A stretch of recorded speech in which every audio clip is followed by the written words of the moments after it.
누가복음 14장 1절에서 6절의 말씀을 가지고 안식일에라도 곧 끌어내지 않겠느냐라는 제목으로 말씀을 증거하겠습니다. 부활절 절기를 보내면서 우리가 죽었던 것 중에 다시 살아나야 할 것이 있다면 그 중에 하나가 선행입니다. 착한 일이죠. 착한 일은 언제라도 해야 합니다. 선한 일을 하는 것에는 다음으로 넘겨서는 안 됩니다. 얼마 전에 지하철에서 이르는 아름다운 선행에 대해서 우리가 함께 말씀을 나눈 적이 있죠. 술에 취한 승객이 구토를 했는데 사람들이 다 피했지만 수녀 한 분이 손수건을 꺼내 닦아주는 그 모습을 보고 지하철에 탄 사람들이 감동을 받았지요. 저도 그때 저 수녀가 믿은 하나님을 믿어야 되겠다, 많은 사람들이 생각할 것이라고 생각이 듭니다.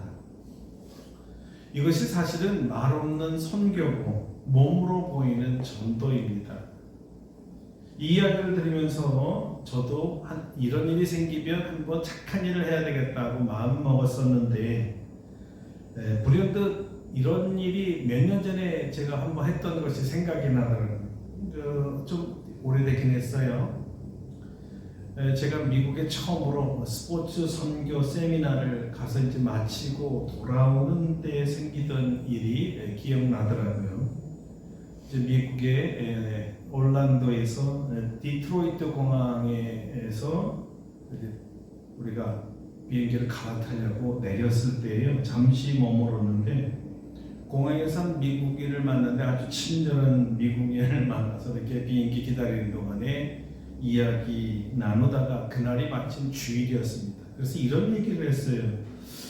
오늘 주일인데 우리는 아마도 공중에서 하나님께 예배드리게 됐습니다. 하나님과 굉장히 더 가까이 가서 예배 들으니까 은혜가 될 것 같으네요. 이런 얘기를 했더니 자기 아들도 곧 선교사로 갈 거라고 크리스찬이었어요. 그래서 야, 아직도 미국 분들도 선교사를 보내구나, 감동을 받았죠. 그때 우리 앞에 한 여자아이가 한 7살 정도 돼 보이는데요.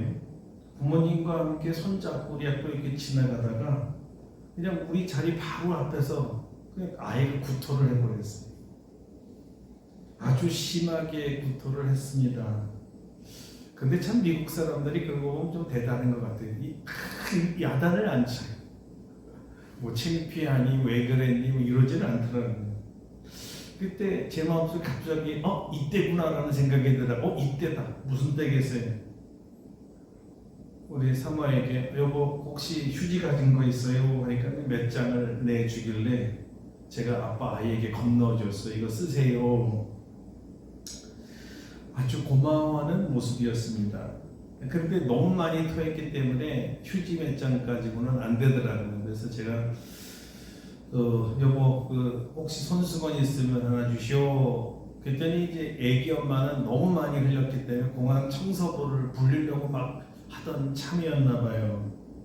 그래서 이제 우리 사모가 건네준 이제 손수건을 가지고 이제 제가 좀 닦았어요. 그랬더니 애기 아빠가 막 너무너무 미안해하는 거예요. 그러면서 제가 다 이렇게 적셔 놓으니까 제가 쓰고 잘 사용하고 난 다음에 빨아서 다시 드릴게요. 그래서 아유 괜찮아요. 아이나 잘 돌보세요. 제가 이렇게 얘기를 했더니 그 눈빛이 너무 고마운 눈빛, 여러분 알죠? 말로 어떻게 표현을 못해도 눈빛이 너무나 고마운 눈빛을 저에게 던지는데 그 눈빛을 보는 순간 제 마음이 아주 굉장히 따뜻해지더라고요. 아주 흐뭇했습니다. 순간에 이런 생각이 들어요. 주님께서 이런 귀한 체험을 하려고 여기까지 보내셨나 보다, 이렇게 생각을 했죠. 착한 일을 한다는 것이 그때까지는 또 남을 위한 일이라고 생각했는데 이 은혜 받을 때 제 모습을 보니까 이것은 착한 일을 하는 사람을 위한 일이었어요. 나를 위한 일이었더라고요. 결국은 내가 기쁘게 하려고, 내 자존감을 높이게 하시려고, 내가 행복해지는 하나의 방법이었어요. 사실 너무 행복했습니다. 비록 별거 아니죠. 작은 거고 지나칠 수 있는 거지만 내가 남을 도울 수 있다는 것 자체가 큰 기쁨이었어요. 자, 이런 행복을 느끼며 살라고 우리 주님께서 우리에게 착한 마음을 주시고 착하게 살라고 하셨던 것 같습니다. 오늘 본문에서도 우리 주님이 착한 일을 하는 모습을 우리는 볼 수가 있습니다. 그날은 안식일이었어요. 그렇지만 안식일이든 평일이든 무슨 상관이 있습니까? 착한 일을 하는데 말이죠. 이것이 바울 사도가 이해했던 영적 예배라는 개념이었어요. 예수님의 삶을 통해 바울이 발견한 진리인데요. 우리 주님을 삶에서 순간순간마다 기쁘게 해드리는 일을 영적 예배라고 불렀어요. 우리의 삶이 착한 일로 풍성해지고 또 행복한 삶이 되기를 축원합니다. 아멘. 자, 이제 우리 본문에 직접 들어가 보도록 하겠습니다. 우리 예수님께서 한 바리새인 지도자의 집에 떡 잡수시러 가신 날은 다시 말하지만 안식일이었습니다. 근데 성경에 보면 누가가 아주 우리를 긴장시키는 말을 덧붙였습니다. 예수님께서 안식일에 바리새인의 집에 들어간 광경을 다른 바리새인들이 엿보고 있었다는 거예요. 엿보았다는 겁니다. 왜 바리새인 집에 들어갔을까요? 왜 하필이면 안식일에 이런 일을 할까? 왜 안식일에 바리새인에 들어가서 무슨 일을 하려는 걸까? 예수도 바리새인이 되려나? 아니면 바리새인의 친구나? 이런 생각을 했다는 거죠. 근데 그것이 아니었습니다. 안식일에 예수라는 분이 자주 안식일에 일하지 않는 유대인의 전통을 깼기 때문에 이번에는 또 무슨 짓을 하는 거야? 이런 태도로 엿봤다는 거예요. 자, 이것을 누가는 엿보다라고 표현했는데, 누가가 표현한 엿보다라는 것이 그 당시의 말은 상당히 흥미로운 말입니다. 곁에 서서 무엇을 하나 지켜보다라는 뜻도 되고요, 주의 깊게 살펴보다라는 말도 되는데 좀 부정적인 의미로 이번에는 좀 사용했어요. 다시 말하면 어떤 일이 일어날 전조에 대해서 감시하며 지키다, 또는 경계하여 지키다, 숨어서 기다리다, 이런 뜻입니다. 그러니까 앞에 어떤 일이 일어날 것을 당신들이 상상하고 요렇게 할 거야, 그렇게 하겠지 하고 쳐다봤다는 거예요. 주로 이것을 범인이 어떤 범행을 저지를 때 보다라는 뜻으로 쓰여졌다 그래요. 자, 이 말을 누가가 쓴 이유는 바리새인들이 예수님을 바라볼 때 곱게 바라봤다는 뜻이 아니라 곱깝게 바라봤다는 뜻이에요.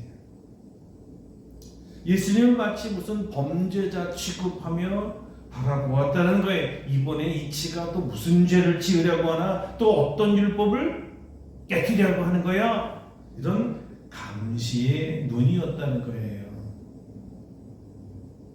뭐 혹시 북한이 또 미사일을 쏘진 않을까 경계하듯이 봤다는 뜻입니다. 자, 그래서 어떻다는 겁니까? 예수님을 범죄자로 몰아갔다는 것이죠. 만약 원하는 대로 죄를 저지르면 당장 체포하고 붙잡아 가두고 싶은 심정이었지요. 어쩌면 속으로는 이렇게 생각하고 있었을 겁니다. 빨리 죄를 지어, 빨리 율법을 어기라고, 우리가 다 알고 있다고 또 율법을 어기려고 그러지, 그래야 널 잡을 수 있어, 뭐 이런 심보였다는 겁니다. 이런 의미의 엿보다는 뜻이었습니다. 자, 여기서 우리는 두 가지의 삶의 그 모습을 보는데요. 예수님은 때만 되면 무슨 착한 일을 할까 이렇게 생각하시는 분이고요. 바리새인은 어떻게 하면 예수를 죽일까, 악한 것만 생각하는 사람들입니다. 여러분은 무엇을 생각하고 계십니까? 누가 내 도움이 필요한 사람이 있을까를 찾는 분입니까? 아니면 악한 일을 꾸미기 위해 누군가를 엿보고 있는 사람입니까? 저는 우리 성도님들이 다 예수님처럼 착한 일만 찾는 분들이 되기를 축원합니다. 아멘. 아멘. 8살짜리 아이가 식당에 허름한 아버지의 손을 잡고 들어갔대요. 근데 두 사람의 모습이 식당 안으로 딱 들어온 순간 이 주인이 거린인 줄 알았어요. 너무 남루하고 냄새가 났기 때문에 두 부녀 거진 줄 알았어요. 그래서 뭐 세상 말로 세상 사람이니까 계시도 못했는데 재수 없으니까 다음에 와라. 아이는 아무 말 없이 앞 못 보는 아빠의 손을 끌고 음식점 중간에 자리를 잡아냈어요. 주인이 뭐라 그러든 상관이 없었어요. 주인은 거린인 줄 알았는데 자리를 잡는 걸 보니까 음식을 먹으려나 보지. 그런데 한가운데 앉으니까 또 거기에 앉아있으면 손님이 못 올까 봐 예약, 거기는 예약 자리니까 저 한 군데 가서 앉아라.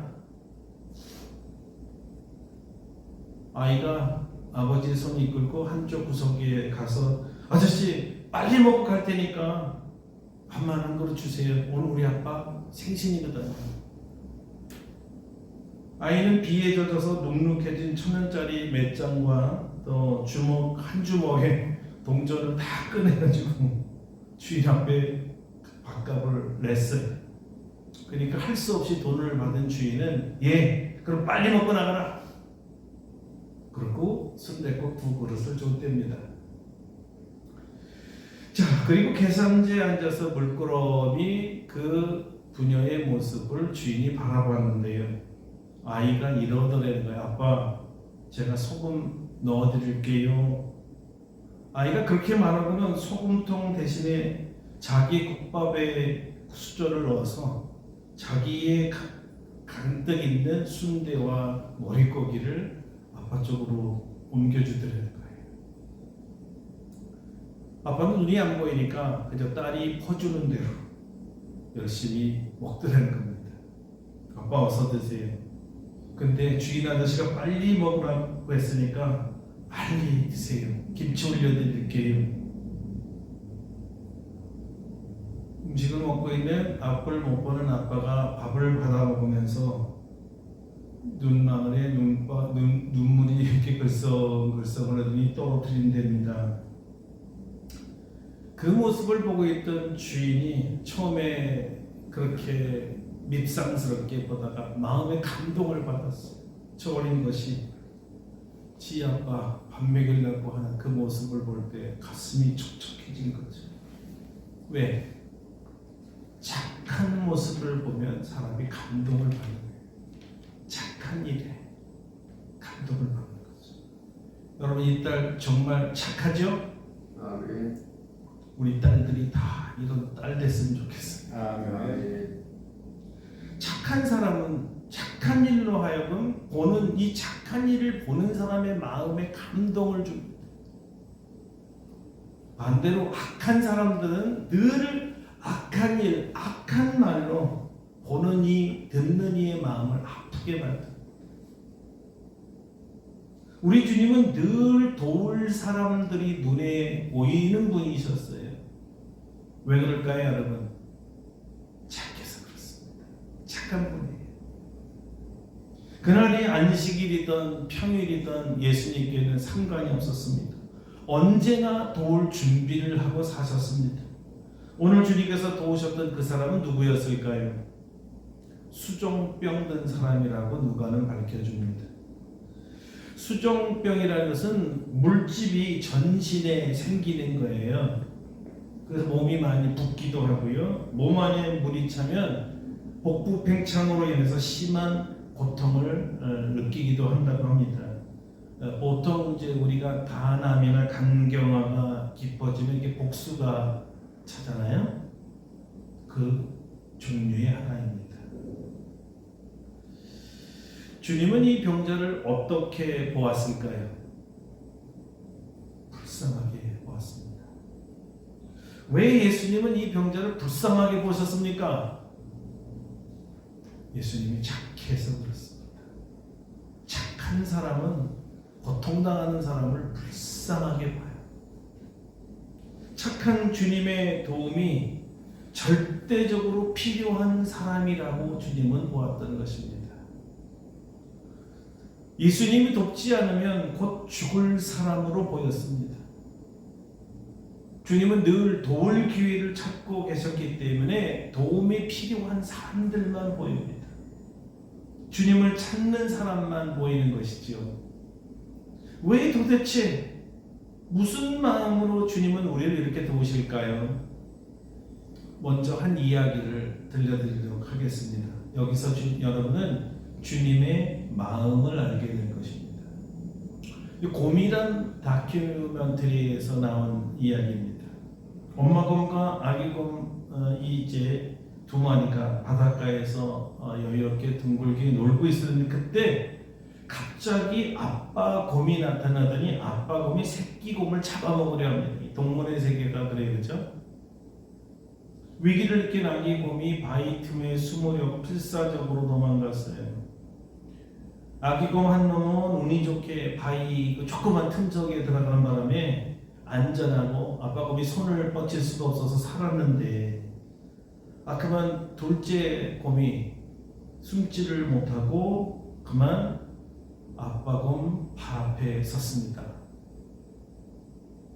그랬더니 이제 꼬마가 그 곰이 위기에 닥쳤을 때 꽥꽥 하는 소리를 질렀어요. 그러니까 뭐 사람 말랑 엄마 살려줘 뭐 이런 뜻 아니겠습니까? 근데 엄마가 그때 멀리 있었어요. 먹이를 애들 거 구하려고. 그런데 아기의 부르짖음을 들으니까 이 곰 엄마가 정신을 잃은 것처럼 갑자기 돌아서 뛰는데 이걸 정말 총알같이 뛰었다 그럴까요? 뭐 그냥 폭풍같이 달려와서 바로 아빠 곰하고 싸우는 거예요. 근데 여러분도 잘 알지만 이 북극곰이나 물곰은 아빠 순놈과 안놈의 차이가 1.5배 거의 2배 이상 차이가 나거든요. 그러니까 힘으로는 절대 이길 수가 없습니다. 그런데 치열한 싸움이 됐어요. 자, 이 상황을 카메라가 붙잡은 겁니다. 그럼 누가 이겼을까요? 뭐 당연히 아빠 곰이죠. 이건 물리적으로 당할 수가 없는 거예요. 그리고 마지막에 결정적으로 아빠 곰이 그 큰 입으로 엄마 곰의 목덜미를 물어버렸거든요. 끝이죠. 그 강한 이빨이 들어갔으니까. 그러니까 목이 물려 있는 채 엄마 곰이 할 수 있는 마지막이 있었어요. 그 곰 바닥이 안에 발톱이 나올 때 쭉 몇 센치가 나오죠. 이걸로 후려칠 때 그 힘이 어마어마한가 봐요. 그러니까 정말 죽기 살기지 죽어가면서 마지막으로 펀치를 한번 아빠 곰의 얼굴을 쳤는데 얼굴에 치명적으로 살점이 뚝 떨어져 나가니까 아빠 곰이 물었던 걸 놓고 그냥 물러난 거죠. 그런데 다 싸우고 나서 우리 새끼 어딨나 했는데 아기 곰이 없어져 버렸어. 죽었나 싸우다 밑에 깔렸나 너무 걱정하고 있는데 뒤에서 아기 곰이 엄마 엉덩이를 치러 엄마 나 여기 있어. 자, 그 장면으로 다큐멘터리는 끝납니다. 평소 같으면 엄마 곰은 그냥 죽었어야 돼요. 상대가 되지를 않습니다. 그러나 먹이를 위한 싸움보다는 생명을 위한 싸움이었잖아요. 엄마에게는 생명을 건 싸움이고 생명을 위한 싸움. 이 생명을 건 싸움에는 이길 자가 없나 봅니다. 엄마의 눈에는 엄마를 부르며 생명을 구해달라는 아기 곰밖에 보이지 않았고 곧 내가 지면 아기도 죽고 다 죽는다는 절박한 상황에서 아이를 지킨 거잖아요. 생명을 던져 아기를 지켰습니다. 여러분, 이 엄마의 마음이 바로 예수님의 마음이라는 거예요. 자기의 목덜미에 못이 들어오고 창이 들어오고 다 죽게 되어도 우리를 살리려고 살려주세요 부르짖는 하나님의 자녀들을 구하기 위해서 자기 생명을 던진 분 예수님이죠. 예수님은 지금도 우리의 부르짖음에 귀 기울이시고 아기 곰이 엄마 소리칠 때 쏜살같이 달려온 것처럼 아무리 우리가 죽음과 같은 목이 마른 작은 신음소리를 내면서 주님을 불러도 주님은 알아들으시고 바로 달려와서 우리를 돌보시는 하나님이세요. 예수님께서 이렇게 물으셨어요. 안식일에 병 고쳐주는 것이 합당하냐 아니하냐. 여러분, 안식일에 병 고쳐주는 게 합당합니까? 합당하지 않습니까? 자, 이 질문이 꼭 안식일에 관한 질문이었을까요? 오히려 이런 질문이 아니었을까요? 도움이 절실히 필요한 사람에게 돕는 것이 합당하냐, 합당하지 않느냐. 지금 당장 도움이 절실히 필요한 사람을 도와하냐, 아니면 안식일이라고 해서 다음에 와서 도와야 하느냐. 여러분 어떻게 생각합니까? 법을 지켜야 됩니까? 생명을 구해야 됩니까? 바리새인들과 율법 교사들이 뭐라고 대답했죠? 성경에 이렇게 기록됐잖아요. 잠잠했더라. 대답을 못했어요. 자기들은 지금 수종병 든 사람이 관심이 아니었거든요.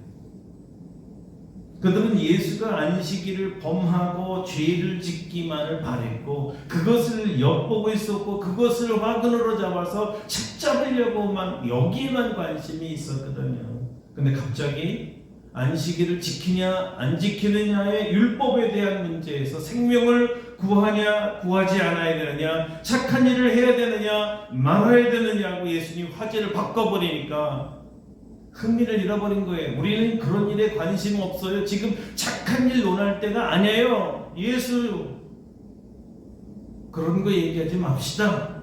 그것 우리 관심 바뀌어. 당신과 우리 사이에 지금 이야기해야 될 것은 착한 일이 아니지 않소. 안식일을 범하느냐 안 하느냐고 우리가 물었지 않소. 당신이 안식일을 범하면서 착한 일을 한다고 해야 안식일을 깼기 때문에 우리가 당신을 안식일을 범한 자로 고발할 수 있을 거 아니에요. 착한 일에 대해서 묻는다면 할 말이 없어. 침묵할 수밖에 없었던 거예요. 그런 사람들 앞에 주님은 보란듯이 그들 앞에서 수종병 든 사람을 고쳐버렸습니다. 놀라운 일이 벌어졌죠. 이것은 전혀 예상 밖의 일이었고 기대 밖의 일이었습니다. 유대인들이 지금 생각할 때는 이런 일은 일어나서는 안 되는 일이에요. 어떻게 안식일에 이런 일을 할 수 있고 안식일에 이런 기적이 일어난단 말이에요. 그러면 예수를 잡기는커녕 사람들이 이 사람을 의인으로 또는 선지자로 심지어 하나님이라고 인정하면 어떡합니까? 우리가 큰일 날 거 아닙니까? 침묵하는 그들에게 다시 주님께서 또 한 방 먹이시네요. 너희 중에 누가 그 아들이나 소가 우물에 빠졌으면 안식일에라도 곧 끌어내지 않겠느냐. 첫째 질문이 합당하냐 이렇게 물으셨죠. 합당이란 합법적이냐라는 말인데요. 법적으로 하자가 없느냐라는 질문이셨고요. 쉽게 말하면 안식일에 병자를 고치면 죄냐? 이렇게 되물으신 거예요. 죄입니까 아닙니까? 아니죠. 너희는 안식일에 사람이 아니라 동물이 어려움에 빠져도 구하지 않느냐? 그것이 죄냐? 아니니까 가서 구하는 거 아니냐? 이것이 죄가 아니라면 수종병 든 사람 고치는 것이 죄냐? 아니지. 이거는 당연하게 해야 될 일 아니야? 잘한 일 아니냐? 나를 엿보고 고발할 것을 찾으려고 하는 게 아니라 칭찬하고 감사하고 하나님께 영광을 둬야 할 일 아니냐?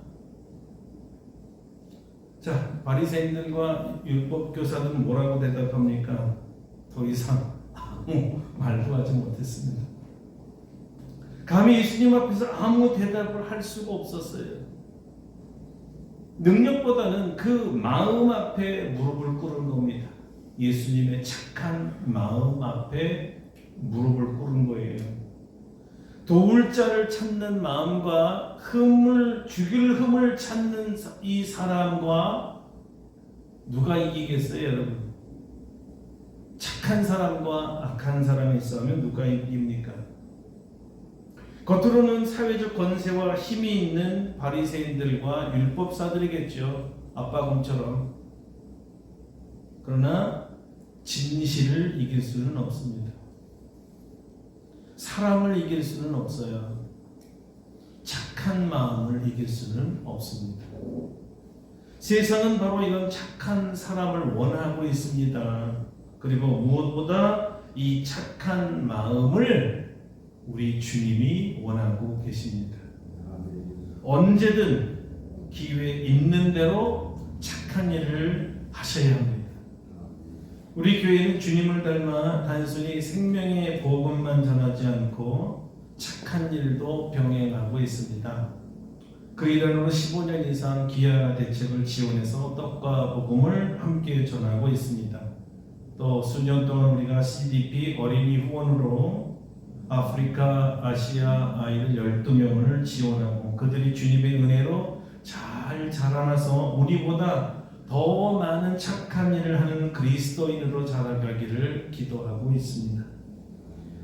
또한 2023년부터 복음과 한국어 학당을 우리가 개설해서 그동안에 필리핀, 네팔, 우즈베키스탄, 아프가니스탄 사람들에게 한국어를 가르쳐 오고 있습니다.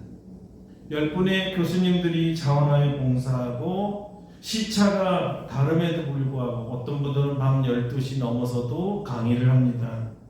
애들에게 한국어를 가르치고 있죠.